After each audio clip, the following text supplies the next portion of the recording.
Hello everybody, this is RBR Short Films 13, aka Ryan, and today I'm doing a video basically reviewing Justice League, the Snyder Cut.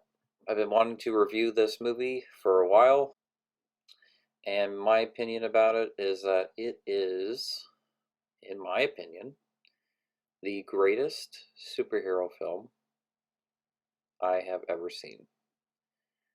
And I never thought that I would say that because The Dark Knight was my favorite. And I know it's not like a, I know it's not like a superhero movie, um, but The Dark Knight was just always my favorite. But um, and maybe I enjoyed this like I don't know, maybe more than some that saw the 2017 version of the film. I didn't watch the 2017 cut. I heard a lot of bad things about it. Like the reviews were pretty bad. People were talking really bad about it, and um, it sounded so bad.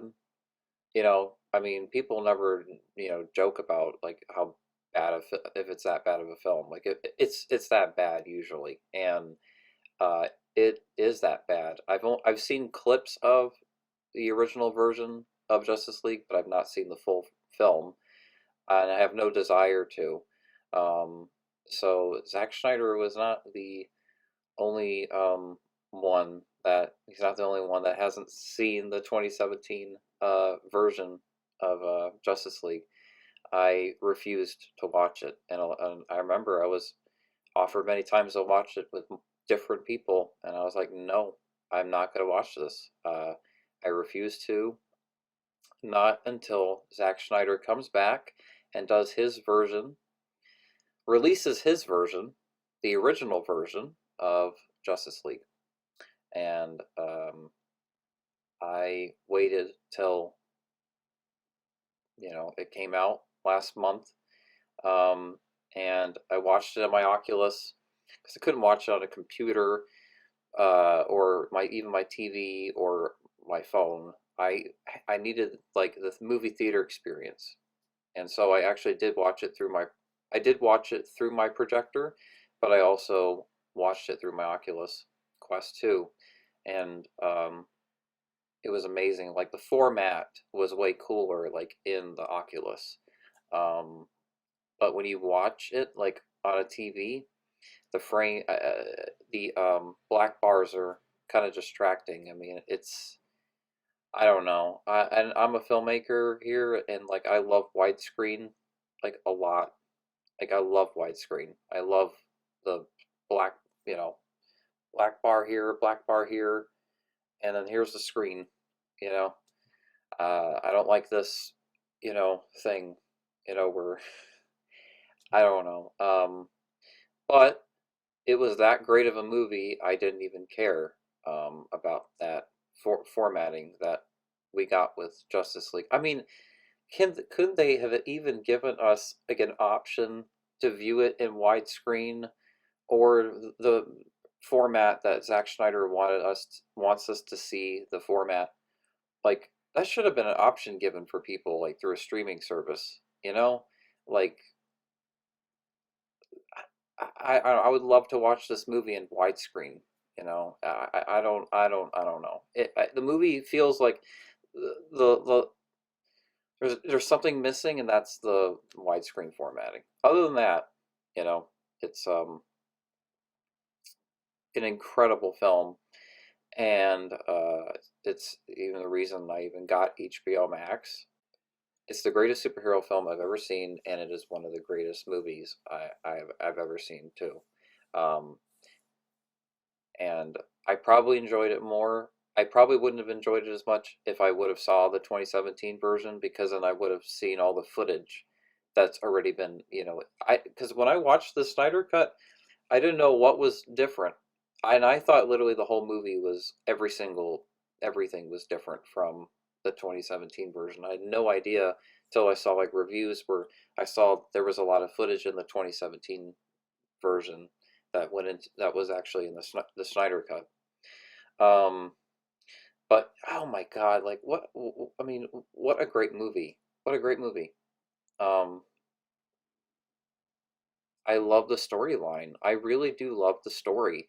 This is like my favorite superhero film plot, aside from like The Dark Knight. Like this was like, oh my God. Like, I mean, the movie starts with Superman's death, like the end of Dawn of Justice, because he died from uh, Doomsday. And his death, like his screams were like shock waves, and it goes to all these different characters with the shockwave effect, and that is so cool. And it like awakens the mother boxes, and the mother boxes were actually interesting because usually that kind of stuff, like in a movie, I'm really like what by or not really, it's very Chris Terrio writing. If you've seen Rise of Skywalker, it's very Chris Terrio writing.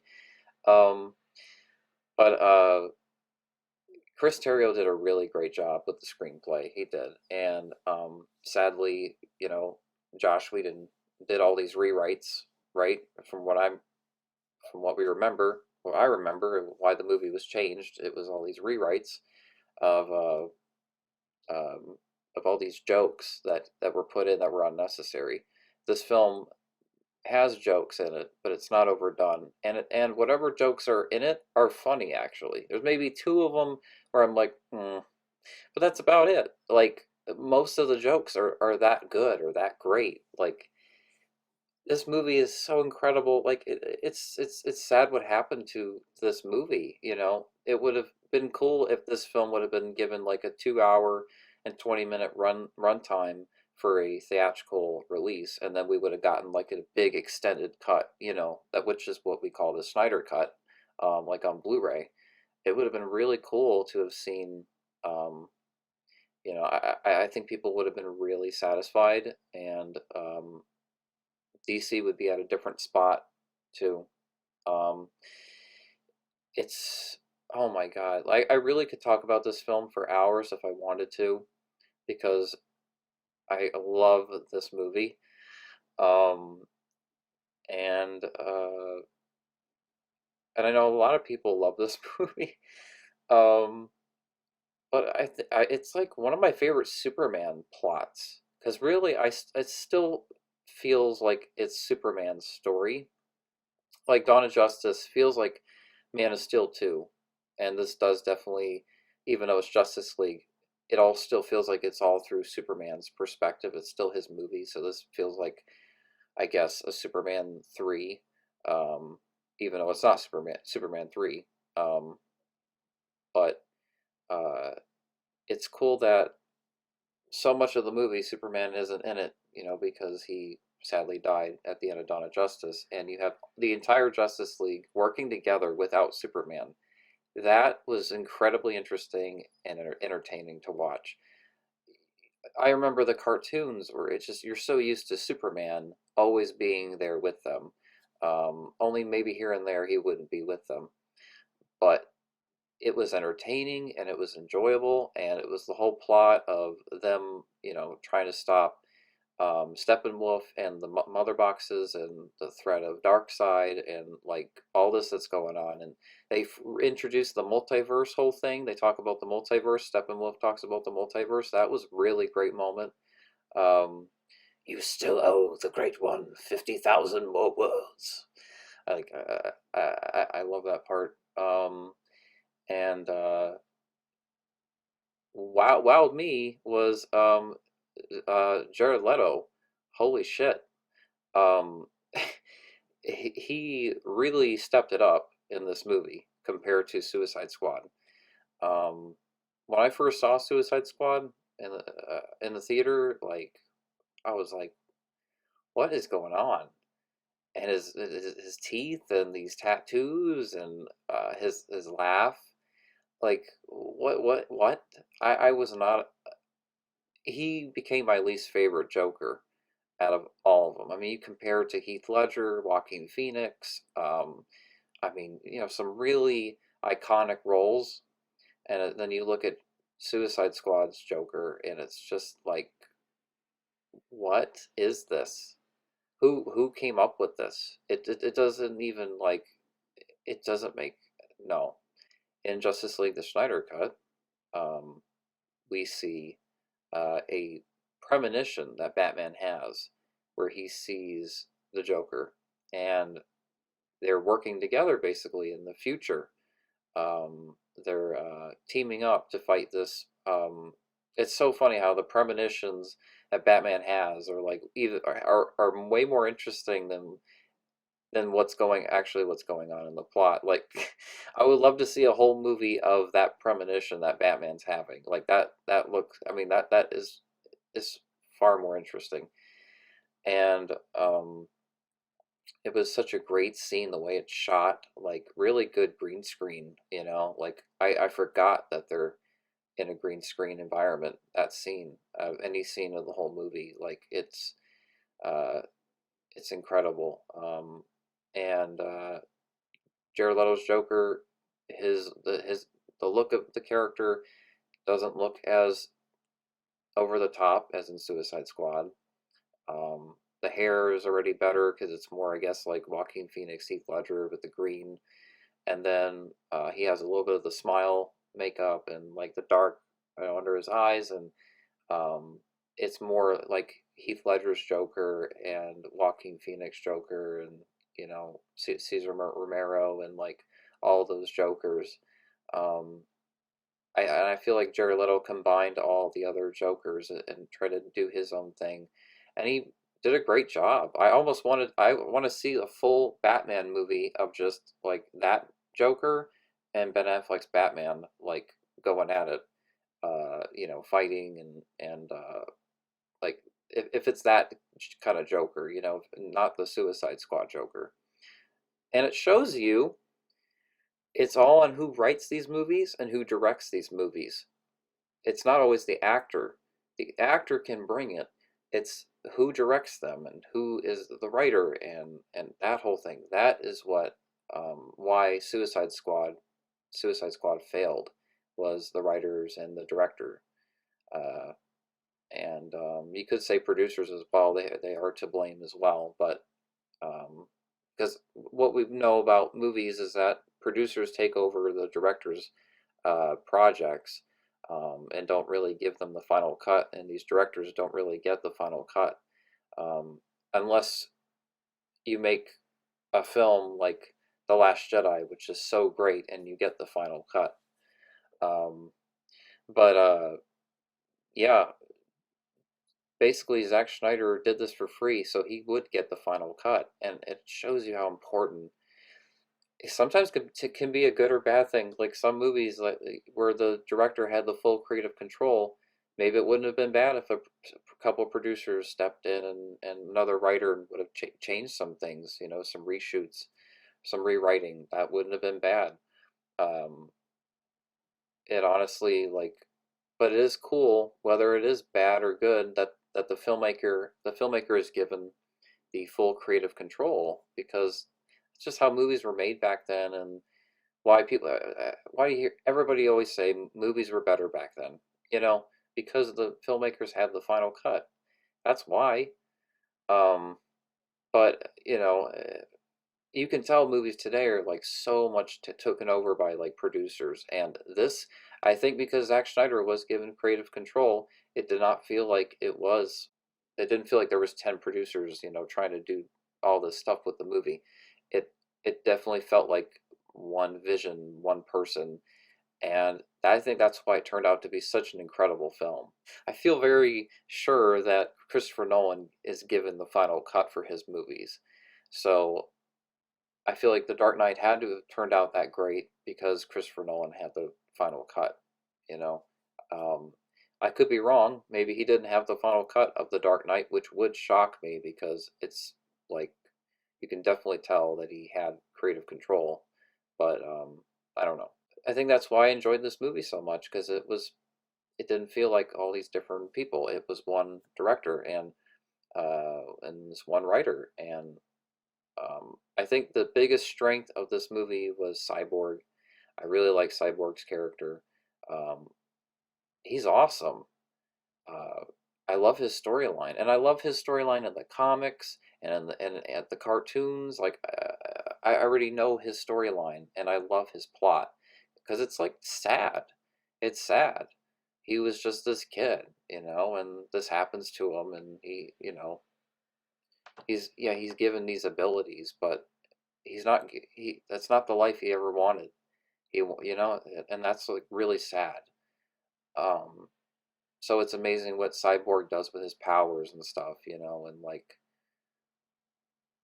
this the just the strength he has throughout this whole movie. Like Ray Fisher is incredible. Like wow, like he did an incredible job.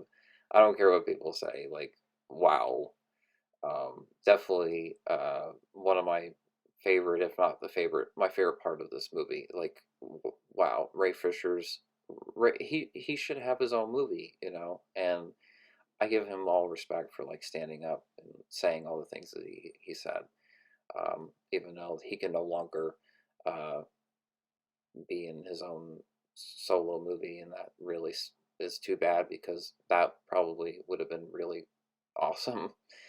And Cyborg is a really great character, and he was portrayed like flawlessly in this movie. Like I love the chemistry with his dad, and then his chemistry with his mom, his chemistry with the entire Justice League, and how he communicates with all of them, and how it was just really really great.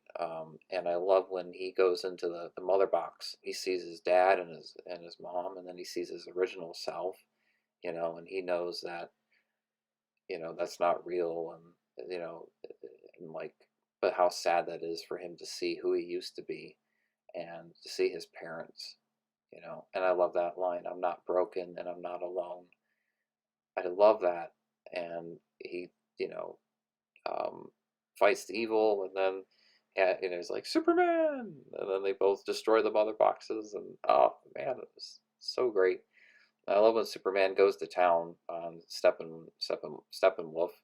He when he does the laser to his ear, and does the to his weapon, and that was so cool. Um, I will say a big strength in this movie is also Gal Gadot. I love her portrayal as Wonder Woman in this. Probably my favorite portrayal of Wonder Woman so far. Um, she was just awesome in this movie. Like she just there's just nonstop action. It's Wonder Woman fighting, fighting, fighting, fighting, fighting the whole film, and that opening was so great. Like all the action. Like it's just like yeah, it was awesome. And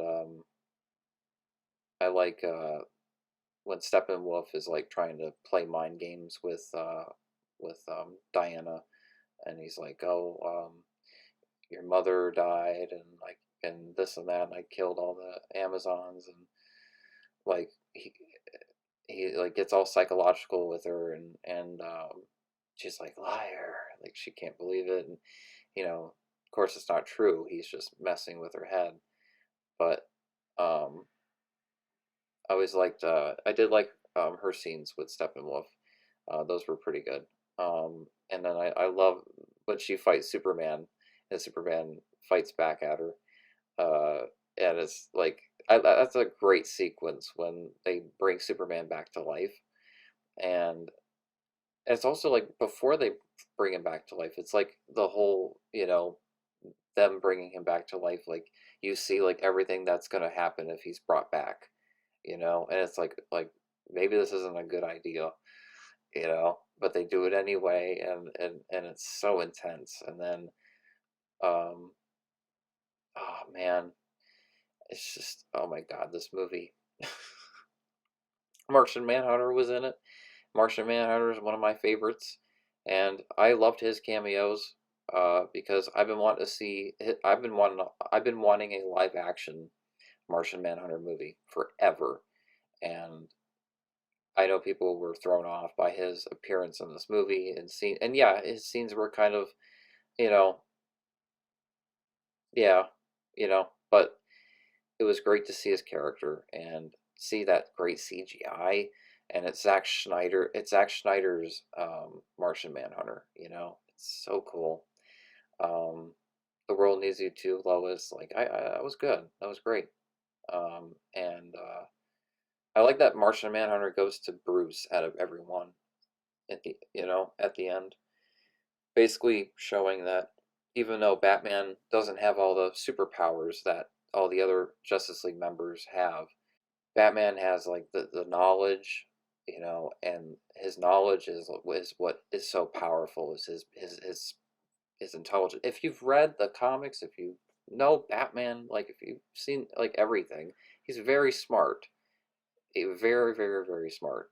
I love that line where he says I'm rich, like I love that. And yeah, I mean, even though he doesn't really, you know, do a lot in this, like compared to all the other, characters, you have to have Batman there to guide everybody because he's a great leader, you know, and it would, yeah, none of it would have happened. None of it would have happened without him, and that's why Batman, even though he doesn't have all those superpowers, he's powerful in that way that he gathered all these gods and to fight up against, this great evil and beat it. It's just like so great. Um, and I like Barry Allen Flash in this. I'm really excited for the Flash movie.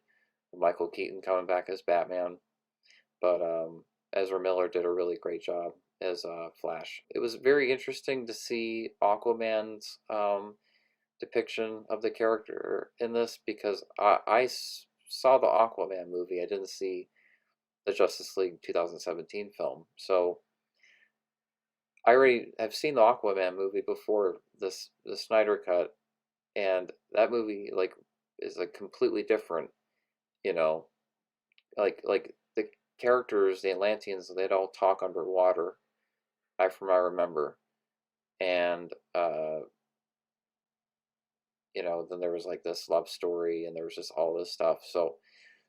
So much like developed with Arthur's character. So watching this, knowing it's a prequel to that movie, um, I'm just watching, I guess, like a prequel to Aquaman, the film. Like it feels like a prequel, because it's done differently. Where, and anytime the characters are talking underwater, like it's always they create like this bubble or something to where there's like water surrounding them. They're not in water, and that was threw me off a bit because they just talked underwater in the Aquaman film. But I guess it's different writers, right? Different directors. They have different visions, of these characters. So, um, but anyway, this was all an incredible movie, and I could go on and on about it. But amazing, and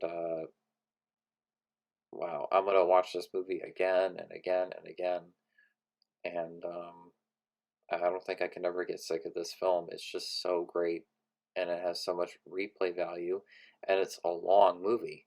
Like it's 4 hours, but like I don't care. I don't care that it's 4 hours. It's great that it's 4 hours, um, and it's now become my favorite superhero film. And I have to thank you, Zack Snyder, for completing this movie. So, too bad this movie also didn't go to the theater. This out of all the movies that are coming out, um, this would have been the film that would have made the most sense, and I actually would have gone to the theater for this. I would have sat through 4 hours with a mask on to watch this in the theater. No question about it. Like, I would have seen it in IMAX. Like, oh my God, like then the whole format thing would have been great, because I'm watching it in IMAX. Um, but hey, it's that great of a film, so the fact that I got a cinematic experience out of it, but not seeing it actually in the theater, but getting it the same, I mean, similar impact that I would have, is pretty wowing. and uh, I'm definitely going to get a definitely I'm definitely going to get a poster for this movie as well. That classic black and white, of all the Justice League characters lined up. Um, but yep, that's my review of Justice League, the Snyder Cut. And hey, restore the Snyder hashtag restore the Snyderverse. Let's um, I'll keep that movement going. With you know a Justice League Part Two, Justice League Part Three. And we see what Zack Snyder was going to originally do with the franchise with the Justice League films. I have a feeling they're going to do something.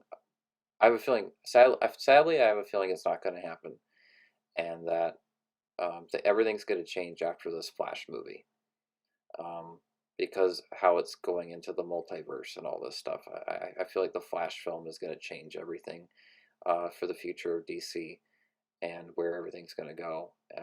So we'll see. But I really hope that Zack Snyder is able to complete um, Part Two and Part Three. But if he wants to move on and what the Ghost Rider reboot, I'd be okay with that. But I mean, I just can't see any other filmmakers surpassing what he accomplished with his cut. How do you even get better than that? I almost feel like they've already made the best Justice League film. Like that's as best as it can get, Like it was that great. So, um, but I don't know. We'll see. Um, but I'm just grateful we got this and we all got to see it. And in a time like this, the world we're living in right now, um, we all, we're uh, given the access to see this movie and watch as many times as we want, and enjoy it as much as we want. And yeah, so I've been wanting to review this movie for a while, but I just didn't know how or what to talk about. But uh, it's a great movie. Highly recommend it. And it's not even because it's a superhero film. It's just a great film. I enjoy it as a film as well. But yeah, that's my review, guys, and I will talk to you all very soon. All right, peace.